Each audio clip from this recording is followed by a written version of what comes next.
Hello, my friends, and welcome back to another session with the older man. Today, I want to talk about sneaky links. How far would you drive for a sneaky link? 200, 300 Ks. A good 4 or 5 hour trip. Yeah, if it was good. 20 kilometers max. Would you drive further if you'd had more drinks? Definitely. How far would you drive for a sneaky link? 2 hours. And what would make you drive that far? I think you already know. Tell me again. Big.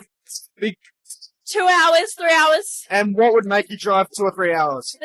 How far would you drive for a sneaky link? Well, I live with my mum, so as far as she's willing to drive in. I want to really question, are we really capable of being monogamous? And listen, I've always held this theory from a very early age, whether human beings can actually be monogamous. And a lot of you know that I grew up in the Caribbean. I grew up in the Cayman Islands. I only recently moved to Dubai, 15 years ago. But, most of my life until, practically age 40, I only lived in the Caribbean, the Cayman Islands. And I never saw monogamy, not even from my father. Practically everyone I knew was involved with someone else. And not just the men, the women as well. So I had a hard time trying to understand if human beings were naturally monogamous. And when I brought it up to my wife, she wasn't exactly happy about it, the fact that I thought like that, but she understood who I was. And because when she moved to the Cayman Islands,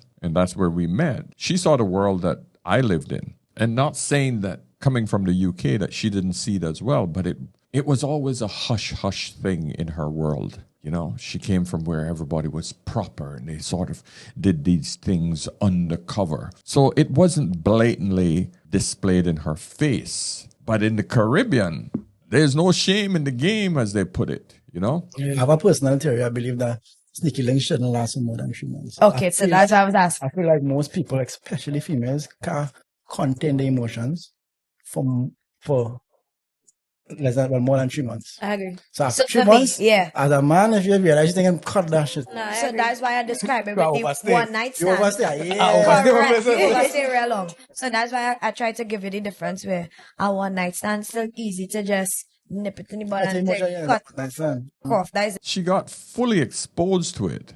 She was hit on 24/7. She was on the market where she saw all of her friends just getting D down left, right, and center. So she understood that, wow, there's a whole different world out here, right? She grew up in a county where, everybody sort of knew each other. And of course, when you grow up in a small area, you pretty much conduct yourself in a proper way. So she had that sort of upbringing. But what I've been seeing on TikTok is women talking about their sneaky links. And so that's what we want to talk about today. All right. It's going to be a juicy one.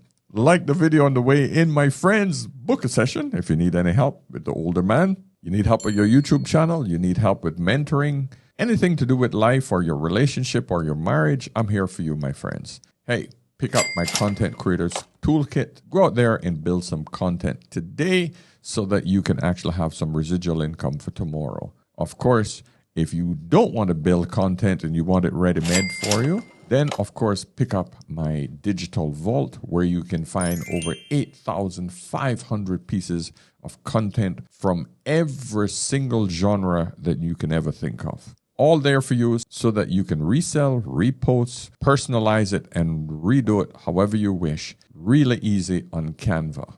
All right? So let's get into this video, my friends. Sneaky links.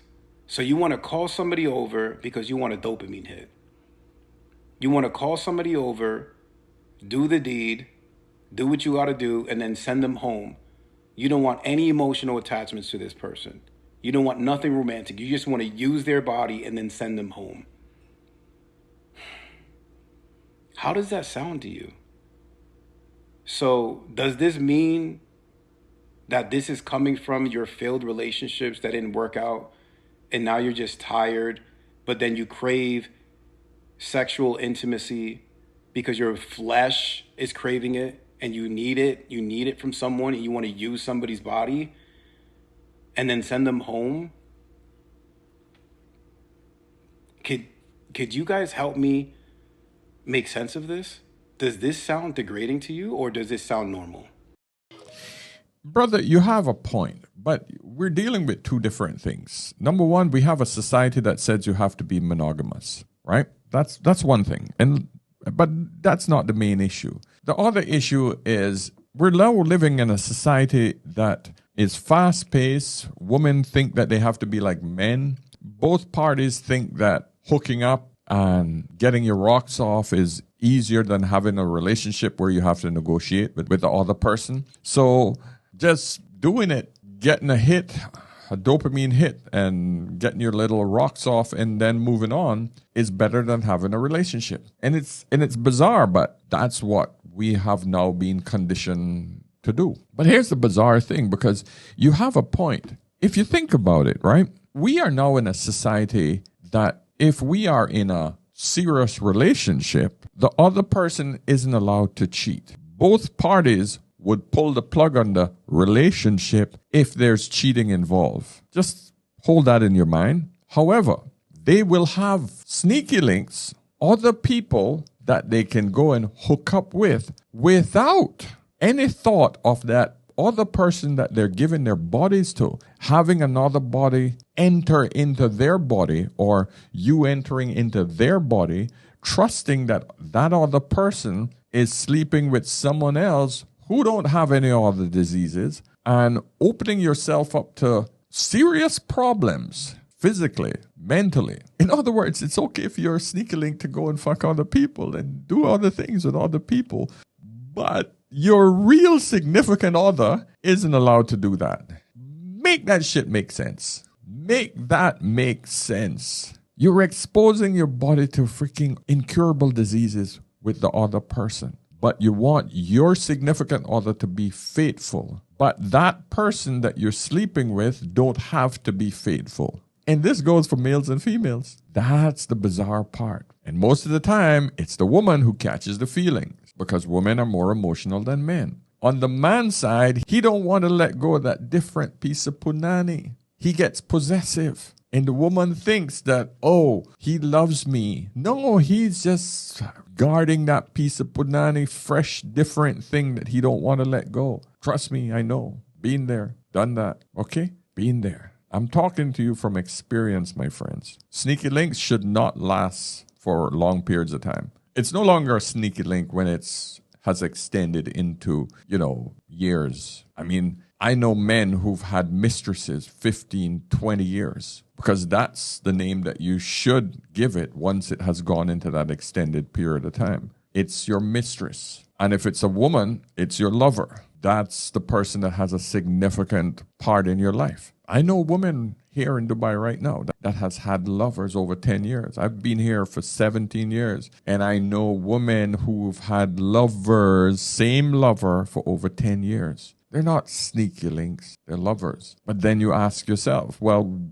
why are they in relationships? Because I really don't think human beings can be monogamous. Let's listen to another lady here. So someone told me that you caught feelings for a sneaky link. If it makes you feel better, been there, done that. Wouldn't recommend. But I'm going to spoil the end for you and take all the fun out of it. A few years ago, I met a boy. I thought he was cute, he thought I was cute. He listened to Ozzy Osbourne, so we must be meant to be, right? I could not be more wrong. We were friends, with benefits. No strings attached. I mean, he lived a couple minutes away. It was convenient more than anything. At that point, he wasn't leading me on. He said no feelings, I said no feelings, and while I could lie to him, and I could lie to my friends, I couldn't lie to myself. Because I shortly realized that every time I was inviting him over, it was for the 5-minute conversation before and after you-know-what. It didn't make me feel good about myself, and I regret it, but it was the only way that I could get him to spend time with me. Which is something I never thought I'd be able to admit. But if you're in the position that I was way back when, I'm going to tell you something that I wish I knew. Your body is the least interesting thing about you. Pretty only lasts so long, and it's not enough to keep anybody around. It's at this point they're not playing you, and you're playing yourself, and you need to take accountability. And you're worth a lot more than that. Hookup culture, at least in my generation, is so whack. There's no love making, and there's no love. It's meaningless, it's side hoes, it's sneaky links, it's terms that didn't exist 10 years ago, at least not for me. I feel like it's desensitized our generation, or my generation, into what intimacy is meant to be. I know it's all the rage and it's really cool right now to have meaningless. But if you're not built for that, you're not built for that. But if you are built like that, Get a girl. As long as it's safe and it's consensual, it's none of my business. But if you're not built like that, stop trying to convince yourself that you are. The reality of it is people will always be sexually attracted to each other. Simple. But we have put these weird names behind just getting together and having sexual intercourse. Sneaky links, hookups, blah, blah, blah. That's what we're going to discuss. And there is a scientific reason for this because we're going to talk about monogamy. And I'm going to go back to Diary of a CEO for another part in the series with this anthropologist. I hope I'm saying that correct. Anthropologist? Yeah, I think I'm saying it correctly. I'm sure you guys are going to correct me if I'm not. But she was talking about monogamy and polyamory. And I want you guys to listen to this segment. Monogamy and polyamory. Yes. So can you define both of those words? Yeah. And the thing that I found really striking is, I think I heard you say that satisfaction in either dynamic there, polyamory or monogamy, is roughly the same? Because I thought people in monogamous relationships were supposed to be way more happy than people that are in polyamorous relationships. No, not at all. So monogamy is a relationship state where there are two people who are... We have to define two sorts of monogamy. There's sexual monogamy. And that is you are exclusive to that other person. Sexually, you have sex with nobody else. And there is social monogamy. And that is you live with that person exclusively. So within the UK... most people, let's say if they have children, are socially monogamous. They live in a household with their children with two people in it. Whereas sexual monogamy, you can be socially monogamous and not sexually monogamous. So they're two different things. But monogamy, if we talk about it in sort of lay terms, is two people who are exclusive to each other in terms of love, in terms of sex, and in terms of possibly living together. Monogamy itself is a social construct, mostly. We are not a monogamous species. There are, in fact, very few monogamous species in the world. Maybe, I think I read a book the other day that says something like 0.002% of the animals on this planet are monogamous.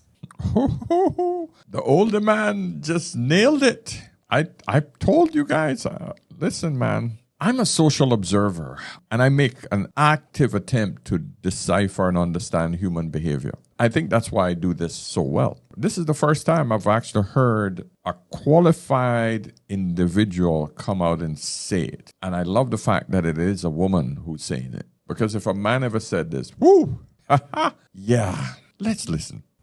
Because what you will see in the wild and what you see mostly with humans is social monogamy. They live together. But we know that the infidelity rate sits generally at around 50%. So 50% of those households are not sexually monogamous. And in fact, from an evolutionary point of view, being sexually monogamous is a really quite bad idea because you are limiting yourself to a very narrow gene pool.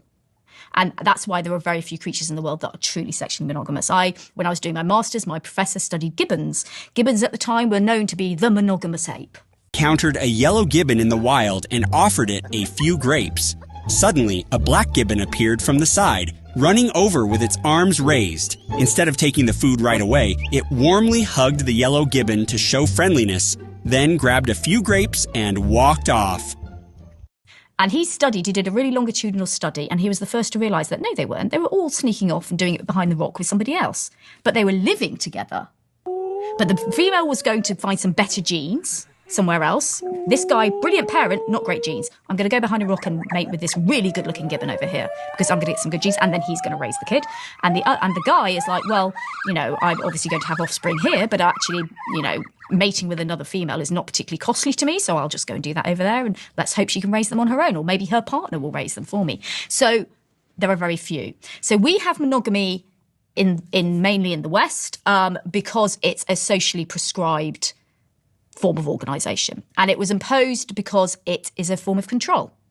It mainly sits in terms of rules, particularly in religion, but also there are many legal rules. For example, in Britain, you can't have two marriages, you can't be a bigamist.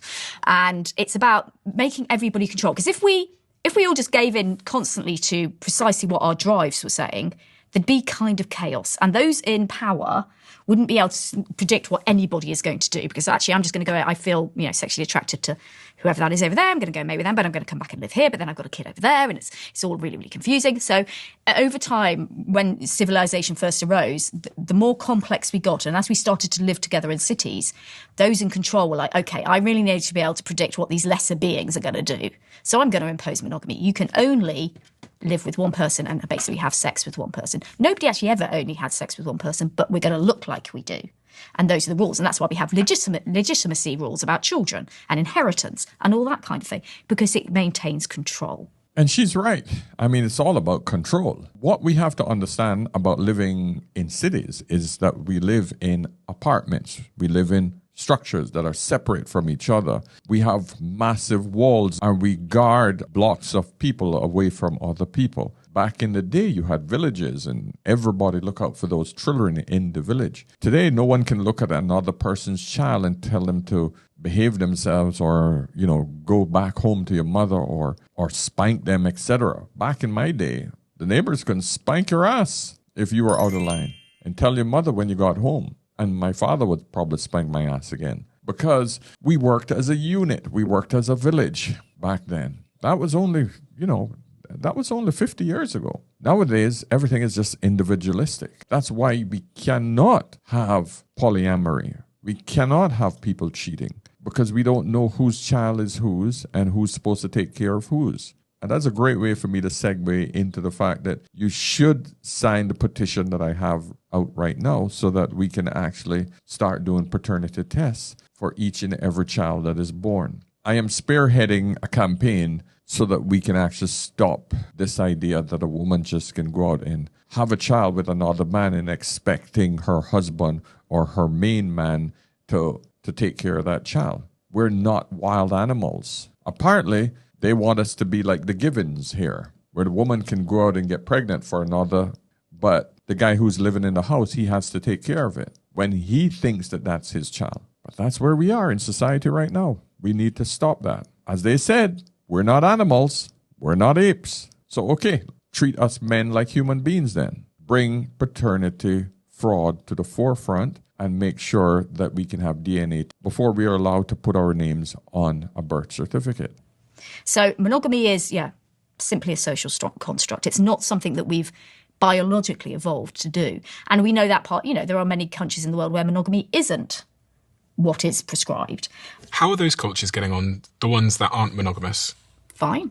What cultures are those? So you tend to get, so for example, in certain religions, so in certain forms of Islam, for example, men can have many wives. There are certain tribes which exist within sort of South America and in certain areas of Africa where you can have many wives. For example, there are some groups in Nepal, in the Himalayas, where we have what's known as polyandry. So one woman has many husbands. Usually, the reason why these different groupings evolve, like monogamy, is it's something to do with economics, generally. So, for example, in Nepal, in these areas, because they still have male inheritance of land, if, let's say we've got a family farm and there's 5 brothers, if all of those 5 brothers split the inheritance, then that farm would become uneconomic. You wouldn't be able to farm it and make money. So over time, what's evolved is one woman will marry all the brothers, so that when they inherit the farm, they will all it will carry on passing down, essentially. So if it goes against our evolutionary design to be in monogamous relationships, Yes. doesn't that mean that there's a lot of people who are struggling against their... Yeah, absolutely. And that's why we have a reasonably high rate of people who have extramarital affairs. It's also why people who are polyamorous or indeed have open relationships say, actually, it's the more truthful way of being human. Because all they're doing is following their drives. And they actually believe that it's more moral.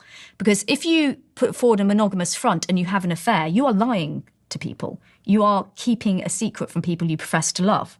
Whereas if you're polyamorous or you're in an open relationship, you're actually openly saying, this is my drive, this is the reality, and I'm being truthful with everybody about it. So you can enter a relationship with me or not on the basis of truth. And that's what a lot of polyamorous people particularly will argue, is that they're really representing what is, for most people, an ancestral state. Polyamory is difficult because unlike open relationships such as swinging or being open, we call them consensual non-monogamy, that's just based on sex. So you're not spreading your love relationship, that emotional investment, that emotional intimacy amongst more than one person.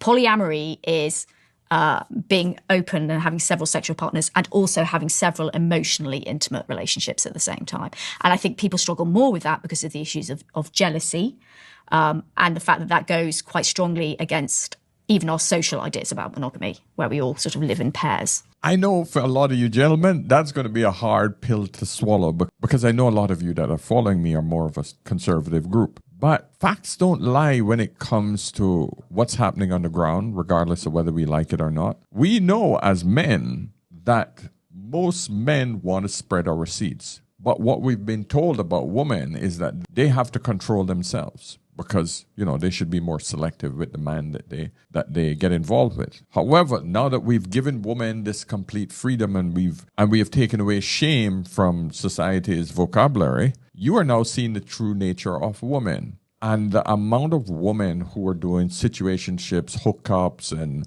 hoeing around, and the amount of women who go back to the streets, you are now realizing that women are not necessarily the sweet, innocent, I'm going to stay in my corner and be all only for you type of woman. So we have to really look at who we are as a species. The frustration and the part that bothers me the most, more than anything else, is that society puts one particular standard on a man and tell him that, he should stop being a dog and he should stop being this and all he wants is different punani. Yet when a woman do it, she was unhappy, her needs have to be met as well. And it's all about forgiving the woman. But on the other side, the man is the asshole if he goes out and fulfills his desire. And I find that a bit disingenuous. But we understand as men why women should be much more selective and careful of her body, simply because she can end up with a child that isn't for the man. And